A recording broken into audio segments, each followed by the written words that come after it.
Hi guys, welcome to the Slam the Rest of Your Summer Nutrition Talk. My name is Coach Ashley, if we haven't met yet, and I'm one of the coaches here at CrossFit Generation and also with Generation Nutrition. And today's Nutrition Talk is sponsored by Performance Meal Prep. It's a meal prep service in the area where the meals are fresh, smart, clean, and convenient. If you haven't tried their meal prep service yet, don't delay. Definitely get on that. They have really tasty options. The menu changes from week to week, but there are some staples. So my favorite staples there are the peanut butter chocolate chip protein pancakes. They are delish. They make a good snack as well. And I also really like their buffalo chicken bowl. That's on there pretty much every week. But haven't had a bad meal from there yet. So check them out if you haven't done that already. All right. So today, Generation Nutrition, as you guys know, many of you, we're backed by Healthy Steps Nutrition, which is a company that's helped over thousands of people around the world take control of their health. And together with them, we really believe that something as fundamental as nutrition shouldn't be complicated. And our goal is to help you build a really strong nutritional foundation so that you can meet both your short and your long-term goals and really feel the way that you deserve, even with the chaos, the celebrations, the long nights that undoubtedly happen throughout the summer. So summer is here, and I don't know about you, but I feel like it is already flying by. And with summer always comes that increased opportunity for vacation time, longer days, longer nights, and hopefully for most of you, some extra time to kind of kick back and relax. And let's face it, with all of these longer days and nights, there's also a lot more time to consume a lot more food and drinks.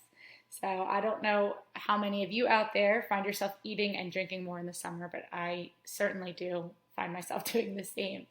And when it comes to children, I know many of you out there have kids. Studies have shown that they're consuming 5 times more sugar during summer break than they do during the school year. And a lot of that comes from their ice cream and sodas and popsicles. In fact, there was a survey conducted of 1,000 parents with children under the age of 17, and it found that sugar intake drastically increased with ice cream, and their sugar-sweetened beverages were really topping that list of consumed foods. And on the same survey, only 1 in 10 of the parents surveyed said that their children are eating more vegetables. So we know that children are getting in a lot more sugar and higher fat and higher caloric options. But it doesn't stop with them. There was a study published in the Physiology and Behavior Journal back in 2016, and it stated that during a 1 to 3 week vacation, adults tend to gain about a pound each week. So I guess my question to you out there is, why do you think that is? And really, when it comes down to it, there's 3 big things to take away from that. There's evidence, obviously, that children and adults are both taking in a lot more calories. And despite the weather being nicer, there's a lot of research that shows physical activity actually decreases. We'll talk a little bit more about that later. And again, while you think that you might be more restful during your summer vacations, there is definitely a decline in healthy sleeping patterns. So children and adults are actually sleeping less in the summer, contrary to what you might believe. So some of you might be out there like, well, Coach Ashley, how do I change this trend for myself? I work really hard throughout the year. I worked really hard in the spring to get my 6-pack abs. And I don't want to lose that over the summer or over these next couple weeks or as we go into the fall. So that's a great question. And that's what I'm here for tonight. So this nutrition talk is really going to dive into 6 different tips that will help you slam the rest of your summer. So tip number 1 is to move more and sit less. So you might think that warm weather typically means more physical activity. And for some people, that may be true. But some studies that were published looked at the impact that weather has on physical activity. And in this specific study from the Journal of Sport and Health Science, there was 502 participants, and over half said they would delay exercise due to weather conditions in the summer months because it just was so hot and humid. And so while warm weather does encourage more activity, that really hot and really humid days tend to have the opposite effect. I think the American College of Sports Medicine recommends canceling outdoor activities once the heat index goes above 90. And that's for those that work out regularly. If you're someone who doesn't tend to work out regularly or has not really adapted to that heat index, that is more like 82 to 86 degrees for those who are not as fit or who don't regularly participate in physical activity. So, and we know that physical activity has so many benefits, right? So it decreases stress, it helps us sleep better, it increases our confidence, and not to mention the better weight management and all the impacts it has on our positive mental health as well. So even though it might be hotter, we still want to move and be active as much as possible throughout the week. So aiming for about those 3 to 5 days each week.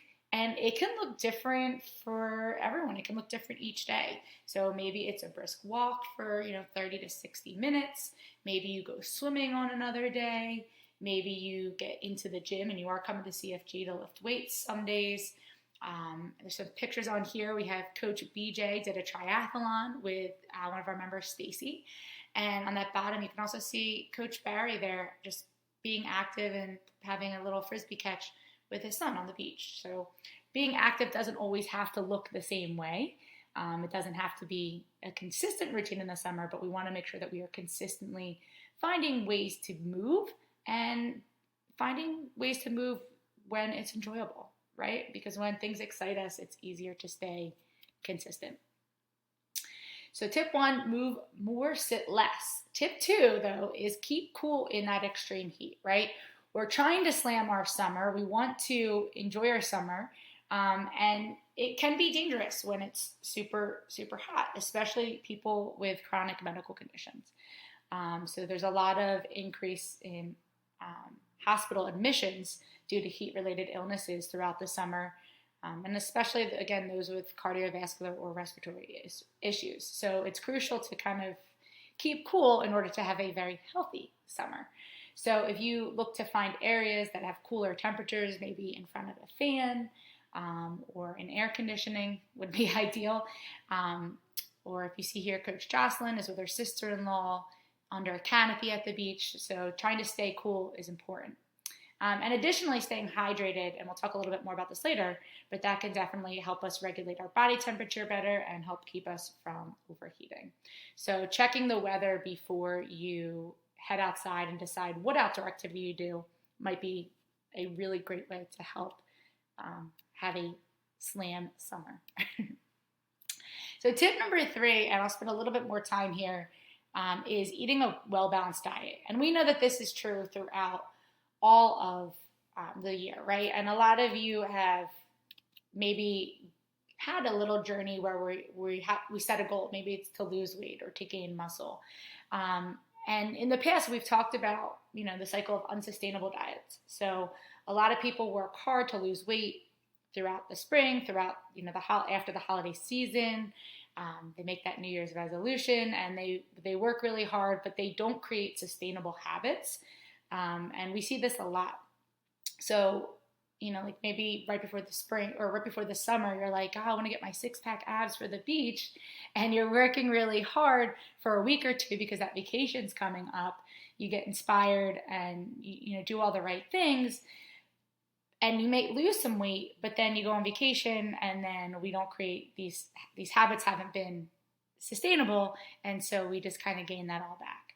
So instead of trying to lose weight quickly, working on gradually building in these habits so that we don't have this rebound in weight gain.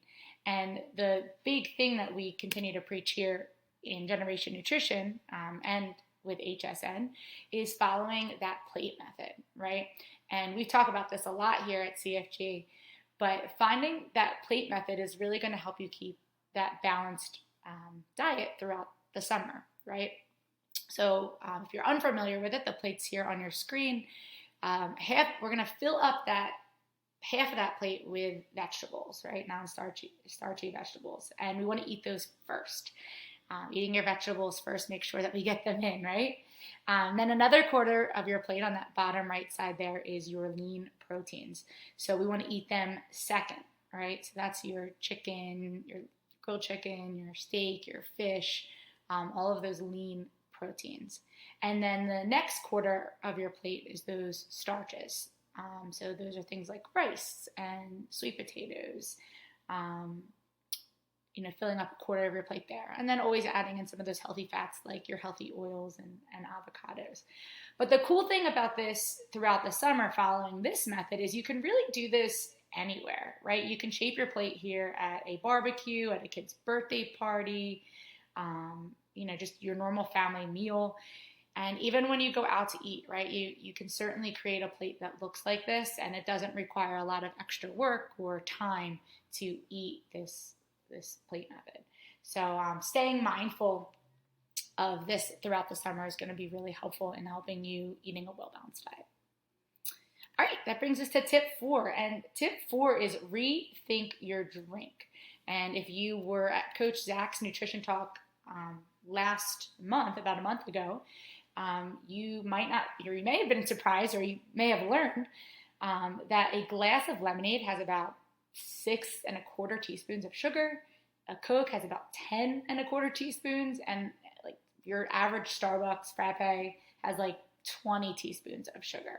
And this correlation, this added sugar consumption over the summer has been shown to increase weight gain over the summer months. The AHA recommends no more than 6 teaspoons a day for women and 9 for men. So if you had any one of those drinks I just mentioned, right, you're already over your quota just with the one drink, and that's with a 1 serving size of the drink. And we all know that sometimes we tend to make our glasses a little bit bigger than what might be recommended. And then in addition to these sugar-sweetened beverages, right, we also know that alcohol can be problematic. So when you consume alcoholic beverages, your body starts to prioritize the metabolism of that over your proteins and your carbs and your fat. So what that means for you is when you start drinking, you're basically telling your body to store the calories that you're taking in rather than using it for energy, so it can increase fat stores in the body. And if we're being honest, at least I know for myself, when I start to consume alcohol, then it also has an impact on my appetite and my choices. So, what goes good with beer? A burger and fries, right? What goes good with wine? A cheese board on a lot of like high sodium deli meats, right? What goes good with liquor? Everything. Sweets, right? So rather than choosing these whole foods that might help you feel better when you drink alcohol, you're also more likely to choose foods that are higher in calories, higher in fats, and higher in sugars. So that's really why we want you to rethink your drink. If you do choose to drink alcohol, right, there are definitely some options that are better than options. So finding that balance and maybe choosing options that are like your clear liquids, your lighter beers, your red wines that are lower in sugar are better options, right? So I'm not going to say, we're talking about slamming your summer. We're not trying to tell you to not have a great summer, but making good choices about the things that you're putting into your body and just being mindful of what you consume is going to be really important. And the other thing that will help you along that line is, choosing water instead. So being sure to stay hydrated by drinking enough water each day is really, really, really important. Aiming to get at least 60 ounces. If we can get closer to 80 or 100, that would be awesome. But, trying to get at least in those 60 ounces each day. And if you do go out to drink, right, include water in your plan if you are choosing to enjoy a cocktail or a few cocktails, right? So drink water before your first drink them in between drinks, drink them after drinks. So not only is this water going to help you aid digestion, but it'll also help you stay on track with your goals and avoid over consuming other foods and drinks. Tip number 5 is finding an accountability buddy, right? And this is a great one for the summer, but it's a great one for year round as well. So this is a picture here of some gentlemen in our gym that found accountability buddies, and as they prepped for I think this was their Spartan Beast, I think is what it was called. But we've already discussed how physical activity decreases during these hot summer months, but we also know that the lack of structure and routine and sleep can be a lot of, add to that list of barriers that hold you back from moving your body. So having someone to help motivate you, to hold you accountable, is a must, and especially over the summer. So find your people, find your tribe that keep you honest, that keep you motivated, that are going to call you up and be like, get your butts at the gym, or hey, let's go for a walk. Just find someone who helps make that experience more enjoyable, right? We all know we love to have fitness with friends. So it's something that can also help you, some opportunity for you to talk about your goals, to create a scheduled time that you can work out together, or just find a way to stay accountable, even virtually, right? Through text messages, through apps, through watches. If you follow someone with the Apple Watch, right, you can cheer them on from afar, a little text check-in. But finding an accountability is super helpful in keeping you motivated and helping you slam your summer. And my last tip on here is do not forget to sleep, right? And again, some of you might be thinking, wait, Coach Ashley, I sleep way more in the summer. Like, this is the time I catch up on my sleep. But are you really getting quality sleep? If you're not sleeping properly, this can also increase your risk of weight gain, right? So if you think back to a time when you didn't get enough sleep, maybe you feel that way right now. But how did you feel, right? Did you had more cravings? If you're thinking yes, there's a reason for this. So when we're not getting enough sleep, cortisol, which is our stress hormone, increases in our body. And other hormones kind of get impacted too here. There's one hormone called leptin, helps us feel full.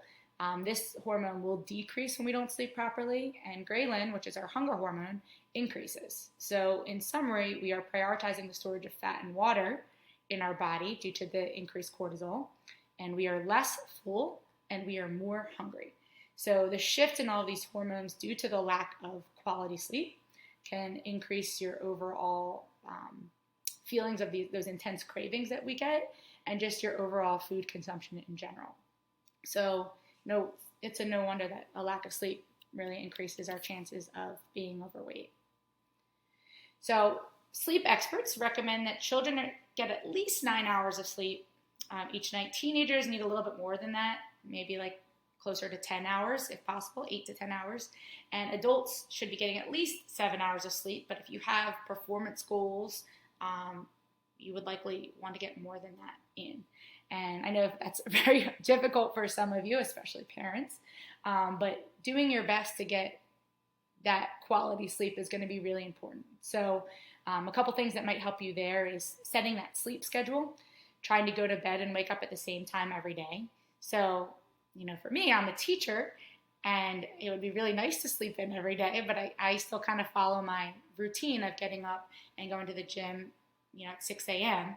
I have a little bit more time to relax in the afternoon, which is super nice, but trying to keep my get up at the same time, go to bed at the same time is something that I really try to do throughout the summer to keep things consistent. So when I do go back to school, I have that consistent routine. Putting your screens away, especially around bedtime, is super important.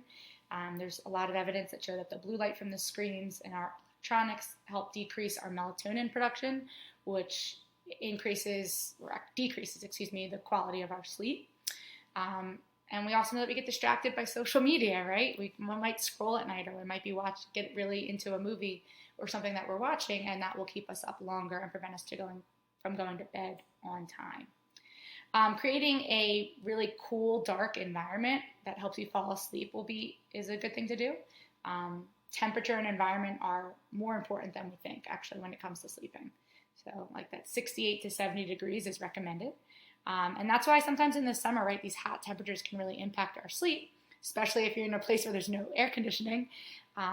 It can really impact our sleep because our bodies prefer a cooler temperature. And so that's super, super important. And then again, going back to tip number, I think it was 3, eating a well-balanced diet is going to be really important in actually helping you sleep, believe it or not. The founders of Healthy Steps Nutrition actually experienced this. They did a glucose monitoring experiment, and really found that sugar at night caused their glucose levels to be really high and decrease their quality of sleep. So when they had slept poorly, their fasting blood sugar was increased in the morning. So aiming to maintain a balanced diet throughout the day will help with sleep. Focusing again on those lean proteins, your non-starchy veggies, lower glycemic carbohydrates, and healthy fats. Okay, and then as we talked about with the other tips, limiting sugar and alcohol can definitely impact your sleep as well. So sleep, sleep, sleep. Can't control that enough or express that enough. And if you want to hear more about sleep, there's actually some really good podcasts, specifically number 55, that you can kind of tune into, and they talk about sleep and stress and how that impacts our health. So as always, we like to kind of end these presentations just with our basic HSN principles. And at this point, you might be wondering how you can feel your best even more this summer. There's so much misinformation out there, and this can be really overwhelming. So by starting to build your foundation with these principles, HSN has really helped a lot of people take control of their health one habit at a time. So adding more whole foods into your diet is the first principle that we follow by. And again, that goes back to the plate method, which we talked about earlier in the day, right? Choosing these whole foods, things that you can on the perimeter of the grocery store, not the processed stuff that you see in the middle shelves that have lots of sodium and fat and sugar. So kind of following this method will really help you get more whole foods into your diet. The second principle is just focusing on balance. And again, this refers back to the plate method, really. When we say balance, we mean every meal and every snack that you consume throughout the day really should consume all of these things, right? So if you're going to, you really want those chips, awesome. Eat the chips, but maybe add in some jerky to get a little bit of that protein in there as well, right? Maybe you have a Greek yogurt with some berries. Maybe you have an apple with some peanut butter, right? So being able to get a little bit of everything in each meal and snack will keep you feeling fuller longer, so that you're not tempted to snack on things that won't keep you as full, that want you coming back for more, right? My personal go-to easy snacks are that, jerky with apples and peanut butter, and I really like the Thor, that Skyr yogurt. That's been my go-to here, with maybe a little granola and berries. That also makes a really good dessert, by the way. Which, again, will lead me into principle 3, which is just limiting the amount of sugar that you consume daily.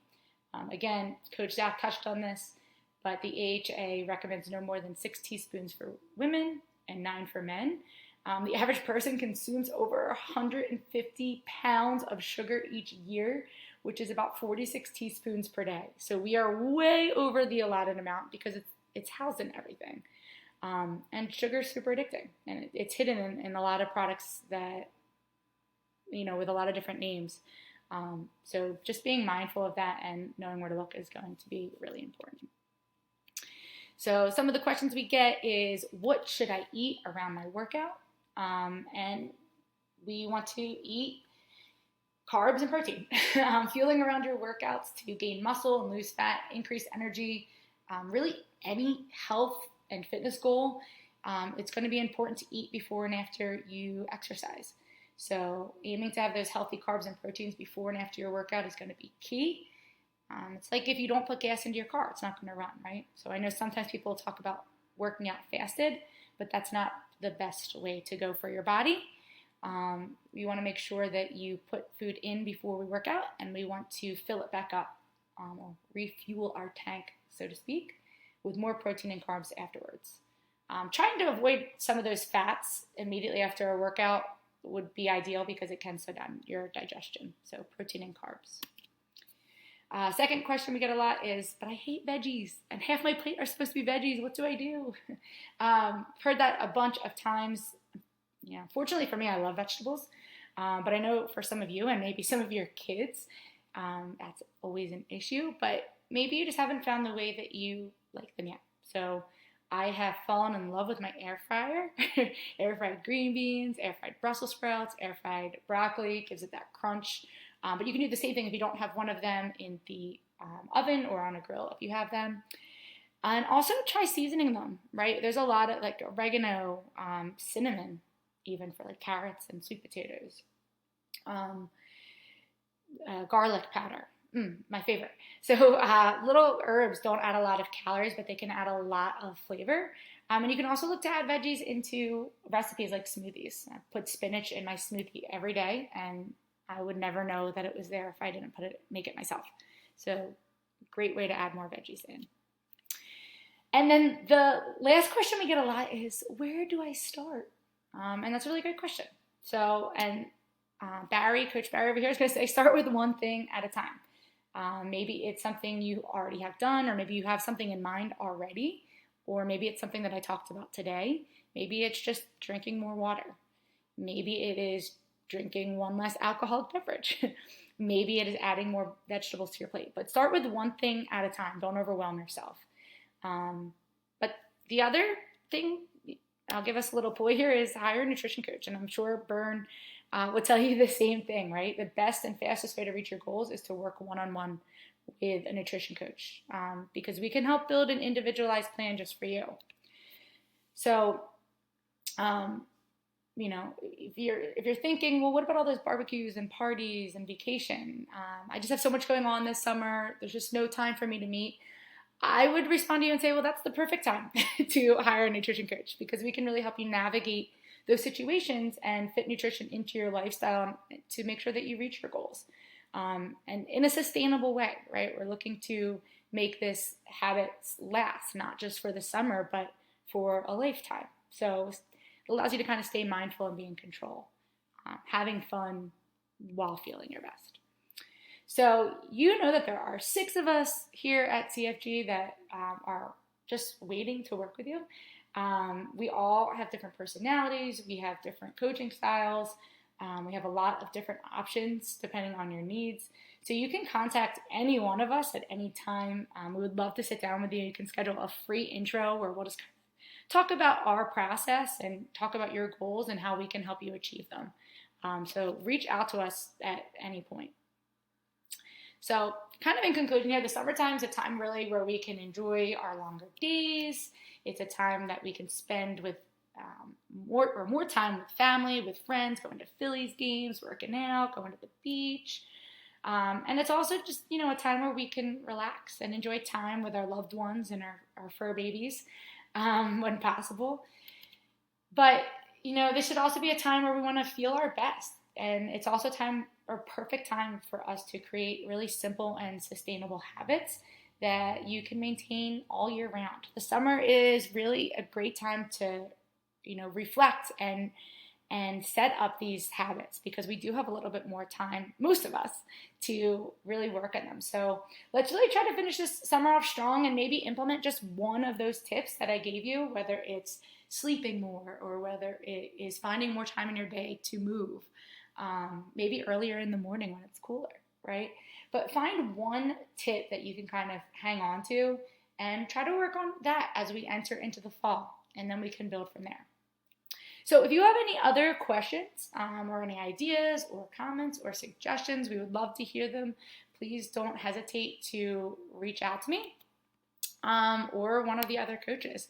So thank you so much for coming today or listening to this today, and hopefully we hear from you soon. Have a really great rest of your day.